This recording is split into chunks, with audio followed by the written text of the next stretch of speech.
screen memoir. And what I'm going to do in the next 45 minutes is try to attempt and give you kind of like a rundown of about tens of thousands of lines of code in a couple of slides, and try to make some sense out of it. And hopefully, actually, we kind of achieve a little bit of that. So if you go away from here with a few concepts and can reuse the slides as reference later on, I think that'd be a win. All right. So these slides will be put on the web somewhere where you will be able to just grab them, change them, modify them, do whatever you want with them. Just to give you an idea here of my background. So I wrote the Embedded Linux book for O'Reilly about a decade ago. I'm only finishing up the Embedded Android title. Don't ask me when it comes out. It's like Google's projects that are ready when they're ready, as they say. So I'm most widely known for having introduced LTT in the late 90s and getting in a lot of trouble with that. It seems the tracing guys are still having some fun together, so it seems I've kind of picked the right kind of project. Anyhow, when I'm not playing around with Android and things like that, and I'm doing training, consulting, and so on and so on. So here's my little secret. I do a lot of conferences. I do about 10 conferences a year or something like that. More than is healthy for a normal human being. So I choose the Linux Foundation conferences for topics which are at least new in my roster. So stuff that I haven't actually covered before. So while I've been around, while I know my stuff, I don't know everything. And this talk, as some other talks I've given, I don't necessarily, I'm not necessarily an expert in the field, so I'm not a graphics expert by any means. So I expect a lot of people here to know a lot more about it, but I know enough to be very dangerous. So I'll promise you this, I'll be very honest with you in the stuff that I don't know, and in exchange, whoever wants to call BS on me and anything I say, it's free to do so, and the earlier the better. Okay? So, what is Android's UI? What's in there? What am I not going to cover? What are the basics of the architecture in terms of what's in Android? And I just want to make sure here everybody understands the kind of underpinnings that we're playing with here. Because Android is a very different beast from what Linux is, from what Linux is used to be architectured as in embedded systems. And therefore, there's a few things that we need to make sure everybody understands. Some of you who have attended my talk might find this a little redundant. I'll try to make it as fast as possible, but I'll try to make sure everybody's on the same page. Then I'll talk about, and in fact, probably spend most of the talk talking about the core of the display system. How's it architectured? What are the moving pieces? How does it all fit together? How do we get from, say, hardware to an actual application I can play with and touch around and do things with? Okay? How does the OpenGL work in Android, the input layer? I'm not going to spend a tremendous amount of time on that because some of it is actually well documented on the web. And then I'll talk about the relevant apps that have to do with user interface, system startup, and give you some references here. So essentially, like I said, what I want to answer in terms of question is give you a good, solid understanding of what's the architecture that goes to allowing us to have a user interface on top of just regular hardware that any embedded system can have. What I'm not going to cover is all the media stuff. All right, camera, video playback. There's probably a whole set of talks that can be done just on that. So I'll just cover the graphic stuff essentially. Okay, let's talk about some basic stuff. Okay, what is the hardware on which Android regularly runs on? So this is kind of a prototypical system that may be a phone, probably is a phone. It's got a baseband processor. So you can see that there's in the middle of all this, there's this SoC, okay, the system on chip, which has a tremendous amount of stuff inside of it. And I'll show you kind of a prototypical SoC in a second. But essentially everything is connected to that SoC. And that SoC not only contains a CPU, but it also contains all the material required to interface with all types of hardware. Now, the pieces of hardware we are interested in, if we're talking about display and user interface, is mainly going to be the touch ICs, whatever is inside the SoC itself with regards to controlling the display, and whatever is inside the SoC itself for GPU acceleration and things like that. Okay? So this is what your prototypical SoC might look like. Again, a lot of pieces in that too, but mainly CPU, GPU in regards to at least our conversation here, and whatever hardware is in there to control the actual display peripherals that are attached. So far so good? No disagreements on those pieces yet? All right, we'll get there. Okay, this is the architecture of Android. So if you know anything about Linux, it's going to be somewhat useful, but generally speaking, you're going to have to really learn how to walk, because the kernel is the same, but everything north of the kernel is completely different. Of course, my goal here is not to kind of give you a Android internal stock, but let me just point the most important things to you. So the kernel's been modified to add a few features, like the binder mechanism, which is an IPC mechanism, which is proper to Android. And I'm going to focus solely on that one. There's a lot of other pieces in the kernel, but the binder mechanism, if you want to understand its kind of engineering design terms, or whatever they set out to create this binder mechanism, go look for OpenBinder on the web. So OpenBinder is something that kind of inherits from works dating back to BOS. And the goal of OpenBinder is to allow you to write an object-oriented operating system on top of a general-purpose operating system without having to essentially rewrite the whole operating system from scratch.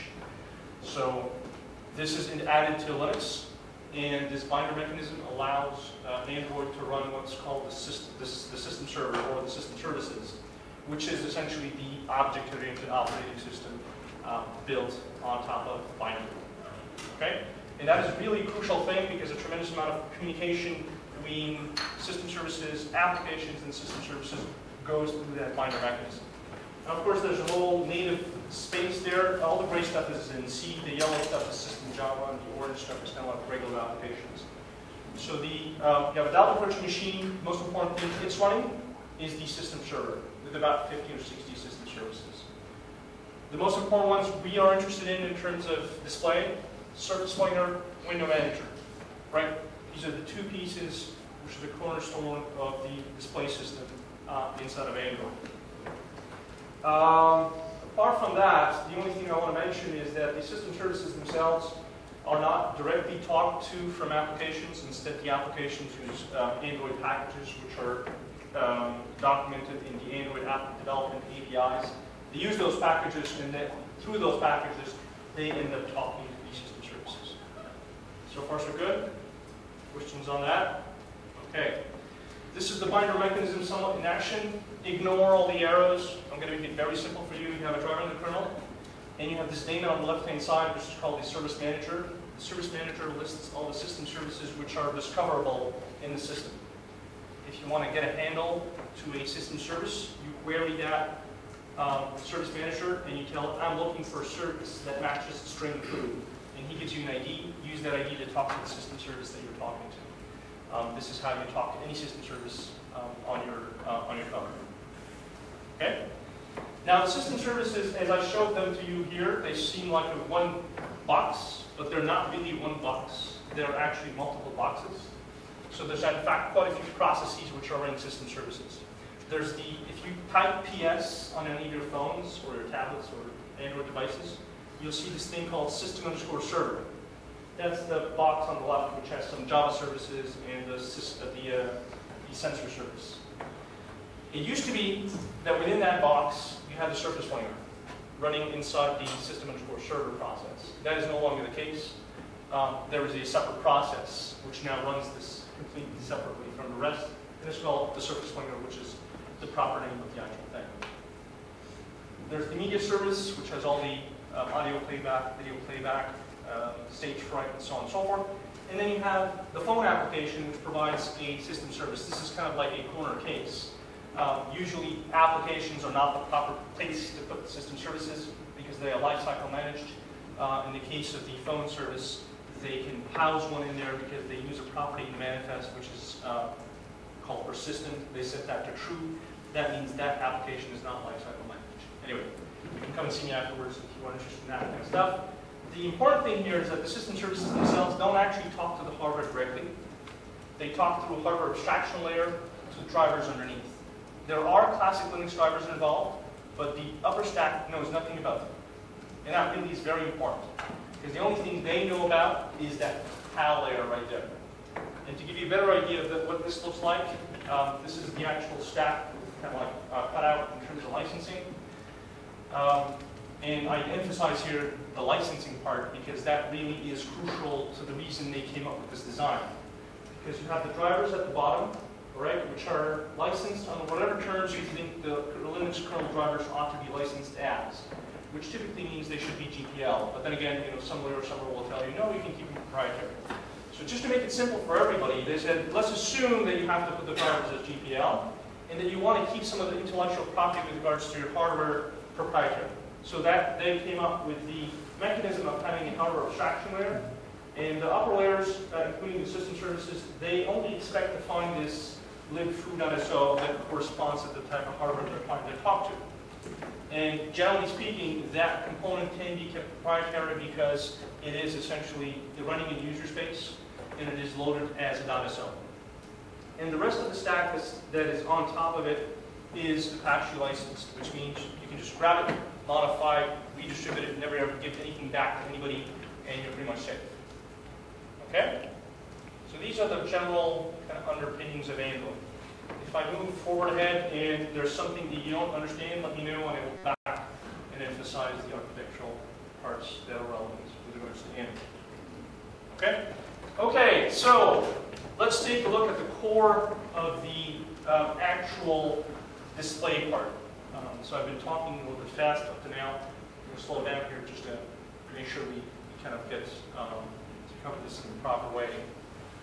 So this is the display hardware kind of simplistic model that you can think of when you're looking at what the software is seeing underneath it. Okay? You have a CPU where your applications are running. You have a GPU, whatever you think that acronym means, right? Graphic processing unit, whatever it is. And that thing is good at taking essentially GL operations or any sort of rendering instructions and doing very fast math on those things on a large number of surfaces or things like that. Okay? Now, in between your applications and the GPU, you have to have something that you're exchanging in some way, shape, or form. So that usually goes through some kind of RAM. So the RAM will have some areas which are allocated for graphic rendering. And the CPU will post things there, the GPU will post things there, and then you will have something else that will grab all of those things, all of the surfaces, and render them to an actual hardware output, okay, frame buffer or otherwise. Okay, so what does the classic Linux stack look like? So this is kind of like a couple of things I found out there. There's actually a document which I point to in the references, which I found pretty instructive because through the years I've been using Linux. It seems to me that at some point I thought I kind of understood the stack, and then all of a sudden these new acronyms started popping up, and I was like, what the heck? What is this? Never heard about that one. So what you have essentially is at the bottommost layer, you have the direct rendering manager and the kernel mode setter. So the direct rendering manager and the kernel mode setter's goal is to essentially give a unified view of whatever display hardware you have underneath to the upper layers. Okay, so that might be proprietary drivers in some cases or whatever. There used to be a place which was taken up by the frame buffer. It is, of course, my understanding that the kernel mode setter is supposed to replace the frame buffer mechanism, or has done so in some cases. But still, there's a lot of references out there regarding frame buffers, especially in the embedded space, because a lot of people, used to use that as a standard for embedded systems.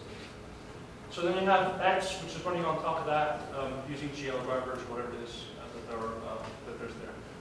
Okay, that's the Linux way of doing things. And this is the Android way of doing things. So let me kind of walk you through this stack a little bit. I'm trying to use kind of like the same coloring scheme I had before, so the yellow stuff is kind of like system Java, so to speak, and then the orange is the applications, and the gray stuff is an actual C application. Okay, so the Surface Flier, kind of like the basis of this, you can think of it like an X server. It kind of has a similar role, but not entirely completely the same thing. Okay, and I'll get to the Surface Flier in a second. But essentially, what you want to know is that every activity that is in an application, all right, just to kind of give you, just to go in a parenthesis here, apps in Android have 4 types of components from which they can be made of. Activities, which are essentially visual components. Services, which are kind of background daemons. Content providers, which are essentially databases. And broadcast receivers, which are general event handlers. Now the activities, which are kind of a central part of what the user experiences on Android, every activity has a surface on which it renders. Okay? And the way it renders to that surface can be multiple things. It can directly render to that surface. That's the arrow I have over here. Usually applications won't really do that. Okay? We can use the canvas to essentially render the pre-built widget set that's in Android, buttons, text boxes, whatever it is that you want. And that used to go actually through the SkyOut system, which is essentially a 2D rendering engine. And more lately, some of that is wrapped around a hardware accelerated kind of layer where that's actually piped down to OpenGL, going to the actual surface underneath. Okay? Of course, an app can do OpenGL if it wants to, or it can use RenderScript, which will then should then map down to OpenGL. Okay? Now, the actual way in which applications start up is from the activity manager. So the activity manager is going to start the activity. And I'll actually do a walkthrough of how that works a little bit later. So the activity manager starts an app, or actually that should be an activity, not just an app. And then the activity turns around, talks to the window manager, gets itself a surface, and then renders to that surface. Okay? The window manager's role is to say where the things are positioned, visually speaking, the coordinates and everything. And the Surface Flier's job is to actually take those things and render them out to the output. So that's from an application's perspective. So those surfaces, they actually are managed and given to the application by the Surface Flier, and they may underneath be RAM regions. They may be regions given by the driver, by whatever mechanism it has to give RAM for applications to render to. There's not one uniform way of doing that. The actual memory provided by for the surface can be different from one system to the other. Okay? But at that level, at the level of the application at least, it has one memory region that it's rendering to. In the case of the Surface Flier, now it has essentially multiple surfaces that it handles. And an application, of course, can have multiple activities. Each one of these will have a different surface. And if you have dialog boxes, they also have their own surfaces. And the Surface Flier's job will be to composite that into the actual output that comes out. And to do that, it's going to use the hardware composer. Now, this is something that's new within Android, because the previous versions of Android, if you've played around with them, there was the Graloc and the overlay HAL modules. They've now been replaced by the hardware composer, which can still use the Graloc inside of it. Okay, so Graloc is the part that allocates the actual video buffers, which are used by the Surface Flier or handed out by the Surface Flier. And the Surface Flier itself will also use OpenGL to render, if it wants to the actual hardware underneath. Does that make sense? So far, so good? All right. So, what is the, let me actually kind of okay, so now I'm kind of giving you the high level stuff. I'm actually going to start, say, taking each piece and kind of tearing it apart, going upwards. All right? So what's in the kernel driver? So the kernel driver will take care of the memory management, checking that the parameters being passed to it actually make sense. Yes, sir? Sorry, can you go back to yes. Another one? This one? Yeah. Skia, no? Yes. Is partially accelerated by OpenGL. So why don't you put, because some part of Skia is rendered by OpenGL, right? It depends on the version of Android. Yeah. That's the... so it's, let me say, it's something that it can be at the same level as maybe OpenGL and communicate with it, or not, in your diagram when... as far as I've been able to find, by looking at the sources and looking at various documentation, it seems the Skia stuff is still like doing it in software, but there is part of the layer that renders the widgets that kind of checks if you have hardware acceleration and then goes to OpenGL. Right, so your buttons that you are rendering, they aren't actually being rendered in software. They are rendered through GL, but I'm at least as far as I've been able to see, the Skia part's not doing it in GL. It's part of the rendering of the buttons that's doing it, or the rendering of the widgets, so to speak. Yes, sir. Could you just clarify which versions of Android you're referring to here? Yes, very good question. Thank you, Chris. So, what version of Android am I actually referring to here? This is ICS. Okay, this is ice cream sandwich. No, in fact, no, I'm sorry. This is the source I was looking at when I did most of this stuff was Jelly Bean itself. But a lot of this stuff still kind of applies to ICS. But if you go for, so for example, if you go back to Gingerbread, I think the hardware acceleration of the canvas is not there. But I could be wrong about that. I think HWI is not in Gingerbread. It's only Skia. Right. I think HWI only came in ICS. And I think in fact, if you go for to Gingerbread, that one I'm sure you don't have the hardware composer. No, you have that. It's Honeycomb. Okay. Well, we didn't see the sources for Honeycomb. At least I haven't. So. Some people have. But thank you. Oops. So if you look at it from the driver side, essentially the driver is supposed to kind of abstract as much as possible from the actual GPU and rendering hardware.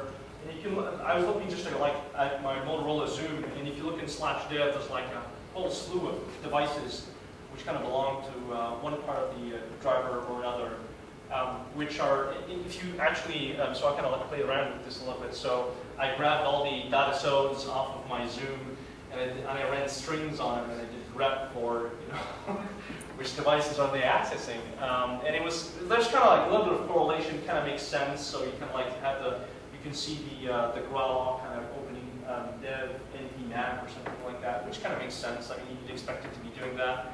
But of course, there's only so much you can go with that.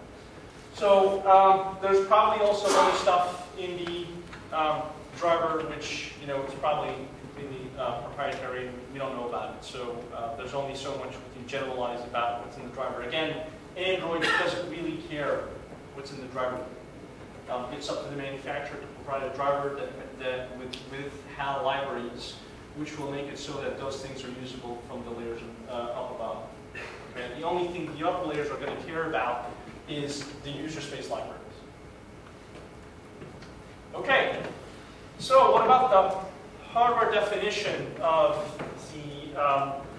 what's expected by the upper layers? So let me actually kind of walk you through this a little bit. It's kind of an awkward way of using the laptop, but let me actually try this still. So let me go grab. Let me change actually this so you guys can actually see. I don't know if this will work. No, it's not working. Well, I have a touch screen, but the resolution is doesn't match whatever it's getting, so it's not working. So, profile, for instance, I guess let's go for black on white. Okay, and let's go for no. Let's make this a little bit bigger.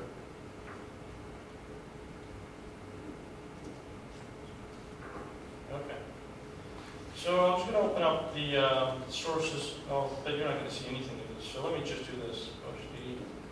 Go to here, rm.emacs,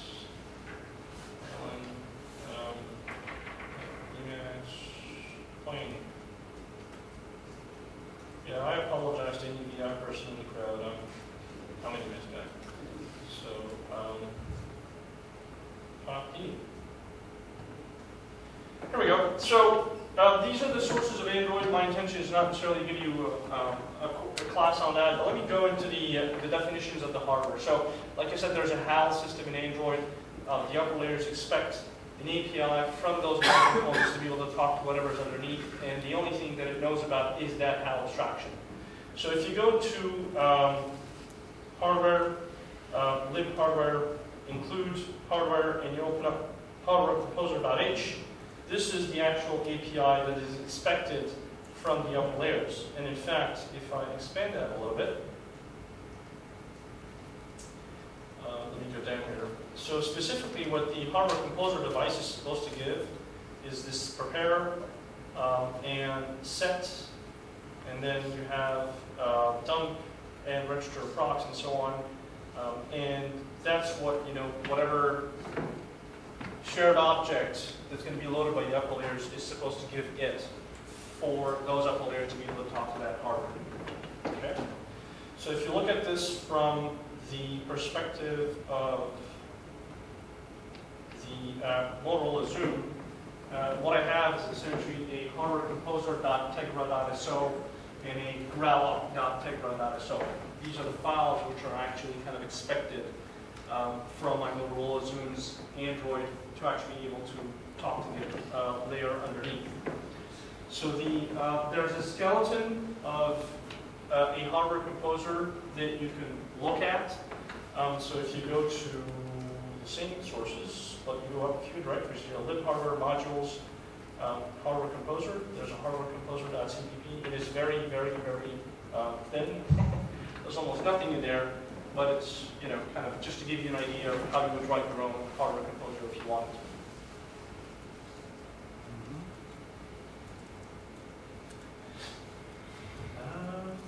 Right.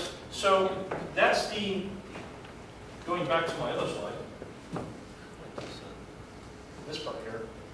This is the kind of like HAL part here, which the upper layer is going to hook to.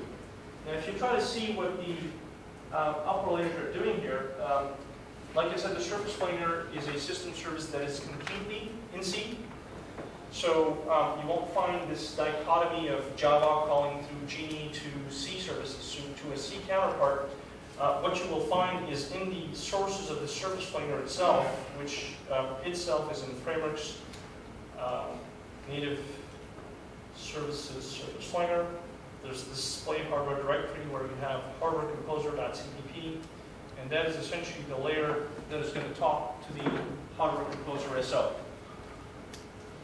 So one of the things that you will find in there is that it attempts to see if there is a hardware vsync going on, and if there isn't, it actually generates a kind of a thread that takes care of vsync.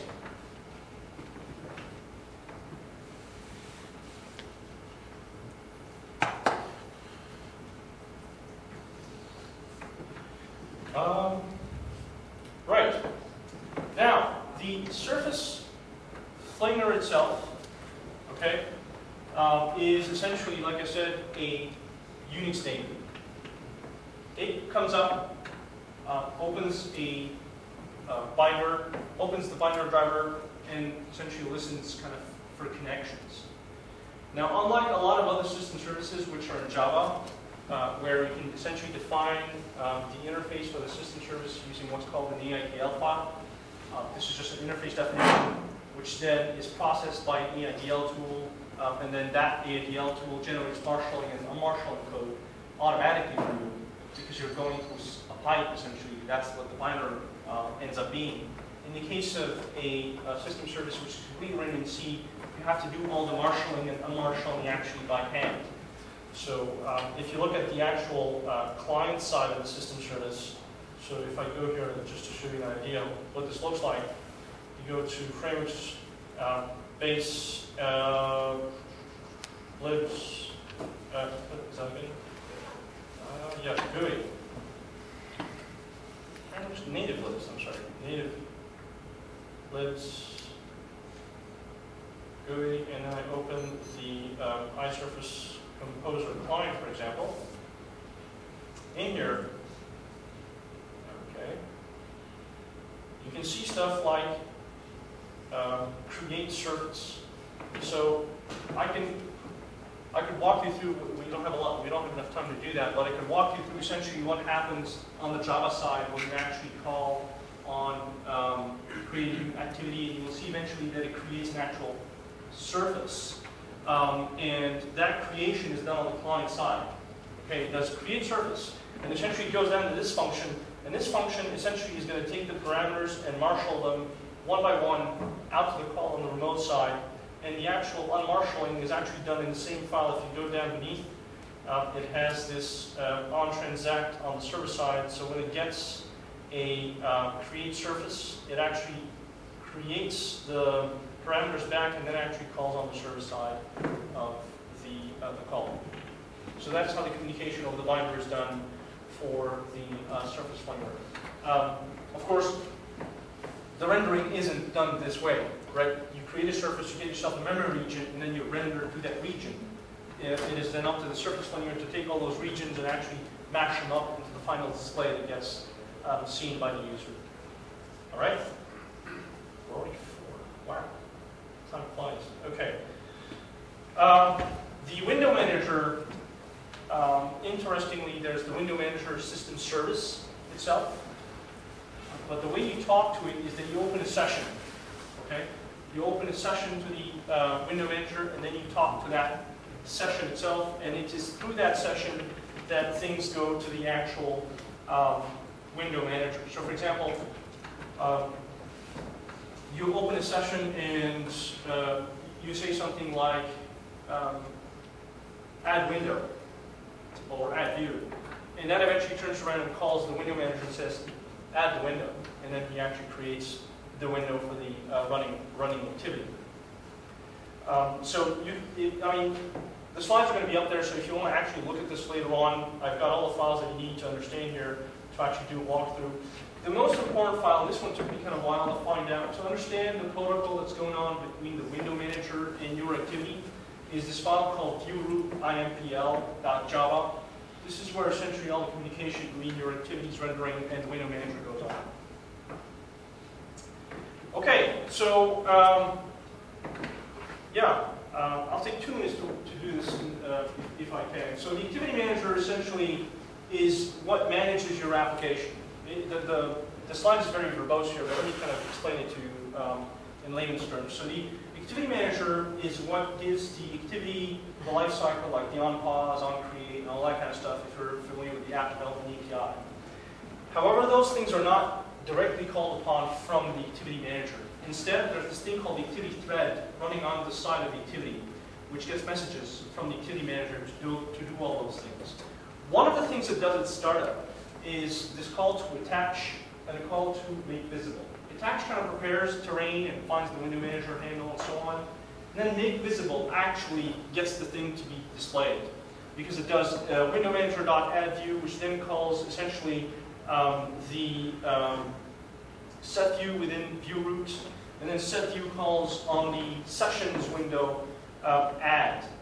And the session, as I said, is what talks on behalf of the client to the window manager. Then the window manager does an actual add window, and that just adds the window to the system. At some point in time later on, it performs a traversal of the stuff that has to be rendered on whatever surface, okay, that you have. And then it goes through doing all those calls that you see there, and then the window manager actually creates a surface to display what has to be displayed. Okay. So that's for kind of like just the stack, not minding OpenGL. Okay?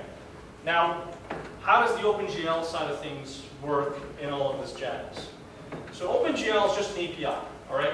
It doesn't specify anything else but an API. There's an ES version of it for embedded systems, which has its own kind of quirks, and Android supports up to version 2.0 of that API. Now, if you take a look at that API, of course, what we want to do is match it to whatever operations are possible in the GPU. And the GPU essentially, for all practical purposes, if you go back to computer architecture classes in college, it's a SIMD architecture, single instruction, multiple data. You feed it one thing and it does a ton of operations on those things, and oftentimes it has video decoding and encoding stuff to it. So there's, of course, there's a kernel driver associated to that. There are GL libraries, native GL APIs, and Java GL APIs. There is no HAL involved in the GL part of Android. Okay, there's a kind of like a specific way in which Android handles this GL, which is different. So this kind of speaks for itself. The GL stuff. Okay, so if you go to frame-space native OpenGL lives, this is where it lives.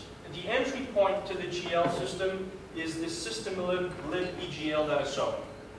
Okay, so when you're trying to do any GL operation, it goes kind of through that, and that part will look for a system lib.egl/egl.chg, which is a configuration file, and there's an example at the bottom there of what's on my Zoom.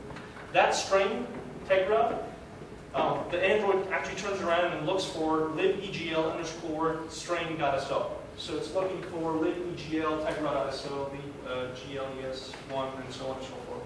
And that's how essentially it grabs the proper SO files that talk to whatever GPU is underneath.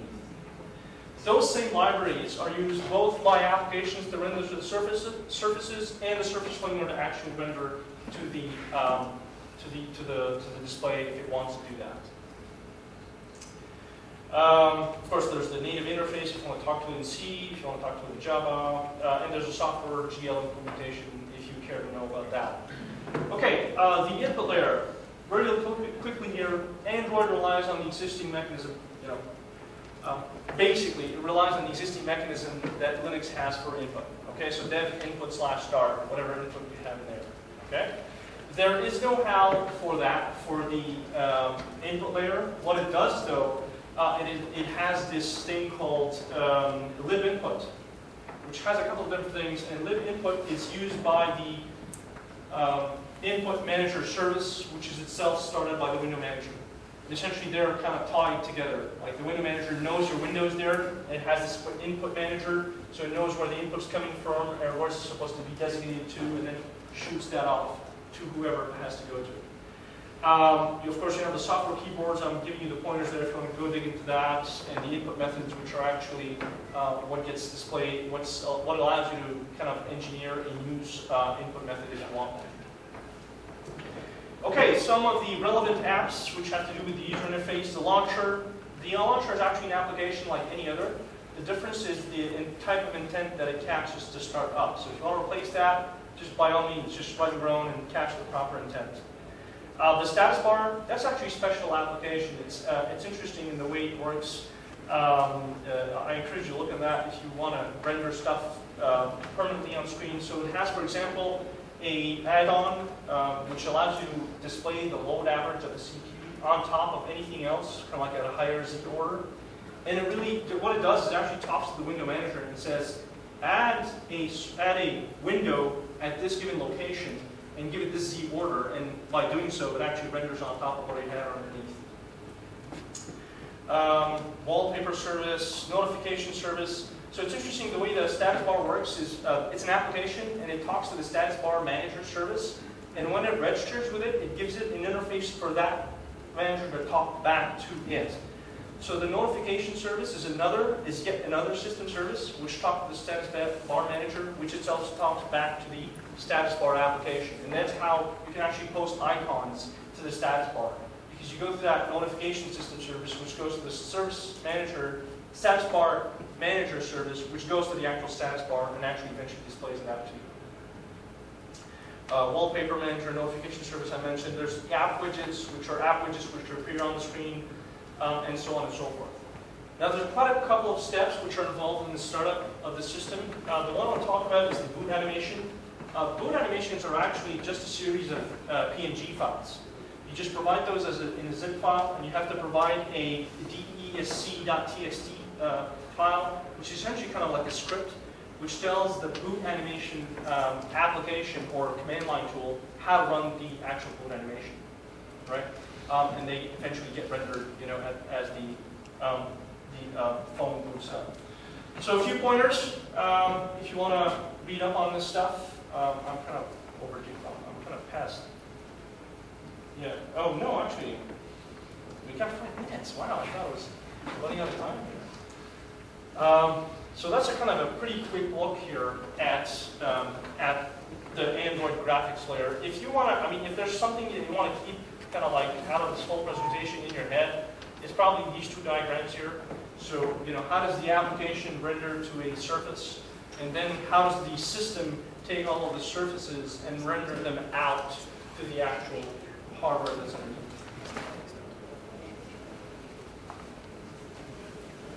Questions?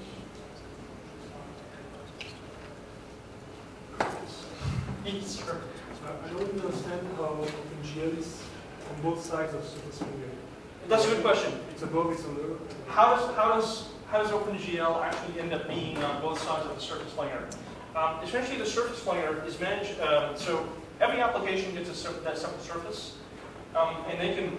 When I get one chunk of that, I can render to it manually, or I can use GL to render to it, right? But once I've rendered to it, then that surface is ready to be used, and then the surface layer, like a Linux desktop, can take all those surfaces and then play with them as if they were separate images and use GL to render them out. So if I do something like, let me show you on my desktop here.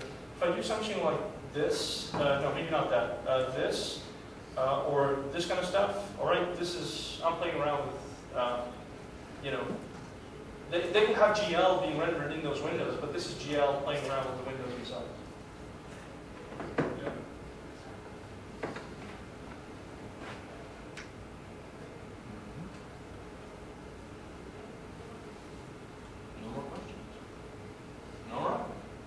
Thank you very much. And if you have any questions on